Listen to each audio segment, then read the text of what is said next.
Dalawa patay sa salpukan ng tricycle at pickup truck sa Davao del Sur. May nasawiring motorista sa hiwalay na aksidente sa Ilocos Sur. Nasa frontline ng balitang yan si John Aroa. Bumaliktad at nahulog sa mababaw na bangin ang pampasahirong bus na ito sa Pasukin, Ilocos Norte noong Huwebes. Yan ay matapos itong masalpukan ang isang pick-up truck. Hindi bababa sa 13 pasahero ang nasugatan. Habang ligtas naman sa aksidente ang driver na si Louie Ramos na residente ng Cagayan. Galing Tugigaraw City ang pampasahirong bus pero ang napuruhan ay ang driver ng pick-up na idineklarang dead on the spot. Pinangalanan ang biktimang si Noel Calivoso, isang nurse mula sa Banggi, Ilocos Norte.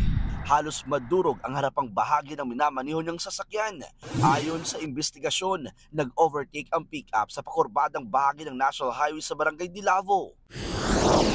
Isa pang pick-up truck ang sangkot sa aksidente sa National Highway sa Hagonoy, Davao del Sur noong Miyerkules. Nalihis umano ang sasakyan at napunta sa ibang lane dahil sa basa at madulas na daan.